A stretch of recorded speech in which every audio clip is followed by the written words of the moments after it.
Good morning, class. Today, Tuesday, we're going to take our 4 objective day. We want to conquer 3 of them today in 2 different videos.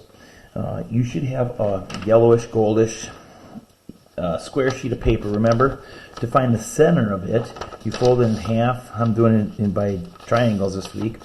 Fold it in half once and fold it in half twice. That'll give you the X marks the spot in the middle. And then you can fold each corner in to the middle till we have a smaller square that has doors or windows on it, whichever one you want to whichever you prefer.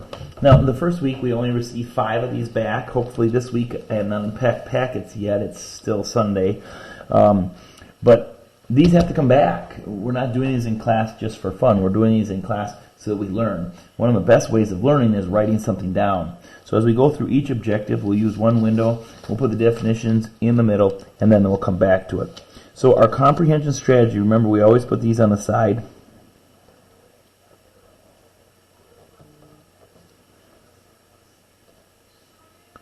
Our comprehension strategy today is to reread. That's one of the best ways to know what you're reading about is to reread. We're on page 198 today in our book. And once you get that on your cover, you can open it up, and now we're going to paraphrase or put in our own words what it means to reread. When you read an informational text, you may come across information and facts that are new to you. As you read Judy's Appalachia, reread section of text to make sure you understand.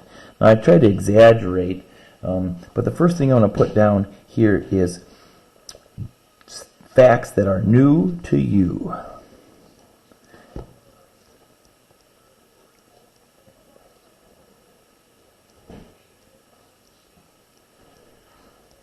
Now, what do you mean new to you? If I read something that I've never ever read before, then I'm going to have to go back and reread it just to make sure I got the facts right.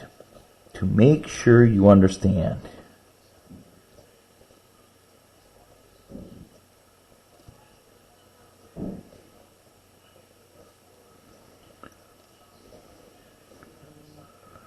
All right.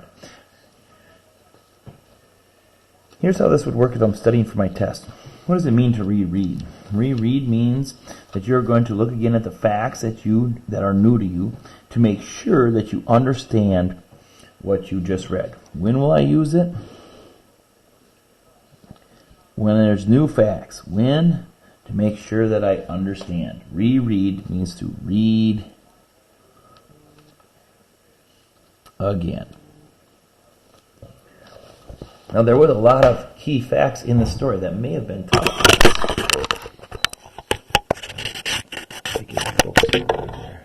Here we go. It says, I can reread this kind of mining is a way of getting coal by blowing off the top of the mountain to get coal underneath. Mountaintop removal mining. An energy company came to Norfolk in the 1990s. It began a process called mountaintop removal mining. What was it called? Mountaintop removal mining. I may have to reread that. Using dynamite, the company blew off the tops. What is it? Blowing off tops. So I can see that when I reread both the heading and the first topic sentence, I can find the definition close to it by rereading it. Looking again at it. Okay, for I think about the 3rd week in a row, we're going to take author's point of view.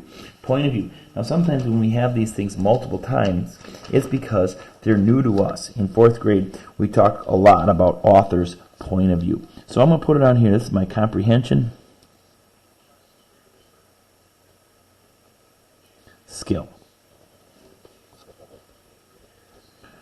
Author's point of view. Remember what the author thinks or feels. Oh, that was last week. Well, let's find out what it is this week. Authors have a position or a point of view about topics they write. Look for details in text such as the reasons and evidence the author chooses to present. This will help you figure out the author's point of view. Ooh, we've gotten past just how they think or feel. So let's go ahead and put that. How the author thinks or feels about a topic. Now this one goes one step farther. Okay? It says the author has a position or a point of view about the topic. What is their position? Now, we have a lot of hot topics going on in the news right now, but let's just take COVID-19. Some people's position is, hey, we better all stay in our houses and stop to prevent it. Some people's position is, well, I think we can go out if we just stay 6 feet away. Other people's position is, oh, this is not going to ever happen to me. I'm not scared or afraid of it. Now, depending on what your position is, you may have a point of view. And when you write or when you read articles about that, your point of view should rub off on other people. In other words, we want others to know how we feel. I want to write down, tell others how we feel. Now, just because I feel one way about it doesn't mean that's right. And how you feel about it doesn't mean it's right. But Judy here made it pretty obvious on how she feels about some things. She thought that this blowing up the mountains was ruining the environment. That was her position. And what did the miners think? Hey, Judy, stop protesting. We'll lose our jobs. So were both people right? Yeah, it was bad for the mountain. It was bad for the environment. She was right. Would it be bad for the people if they lost their jobs? Yeah, they were right too. And so even though sometimes these topics that we're talking about in the real world are hot topics, and it seems like sometimes even adults don't get along really well when they're talking about their hot topics, remember, just because I feel one way doesn't mean you feel the same way. So we need to be considerate of each other's feelings. I would never force all of you to come back to school because I think school is the best place to be. That's my opinion. But if you feel like it's unsafe right now with COVID, then I respect that. So we want to respect others. Let's add that.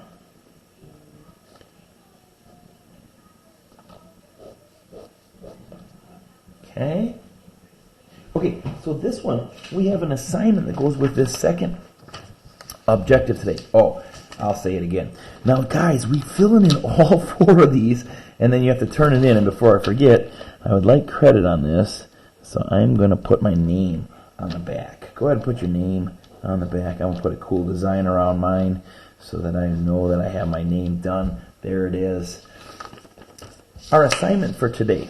It says reread the selection. Remember, read it again. Complete the author's point of view graphic organizer. I like it that the book helped us with this. The author admires Judy Bonds for taking a stand against coal mining. Yeah, she did. She took a stand. Here are a couple of the key details. Judy sees her grandson in the creek surrounded by dead fish. Boy, that is a key detail, right? Why are all these fish dying, the grandson asked. And Judy's like, I don't know. Later on, she goes on to say they're poisoning our rivers and lakes. That sludge, that coal sludge that got in there, made it impossible for the fish to survive. Well, if it's killing the animals, what must it be doing to human beings? Judy decided to fight the mining companies. They are poisoning her home, was the second key detail. Now, guys, you got to come up with 1, 2, 3, 4. Both of these happen real early in the story. You might want to get a third one when she started working for change. Remember, she would set up these protests. She would give speeches. Okay, she registered to take part against these protests against mining companies. She even thought maybe we should boycott, and then thought that would be impossible. So you can take the books 2, here and here, and the author's point of view on your sheet from the book, from the book, from the book. But now you got to come up with 2 of your own. Reread the section, come up with 2 on your own. Alright guys, when you're done with that one, go back into your Tuesday folder. Stay tuned for my second video where we'll get our third window filled in and set us up for success this week. God bless your day.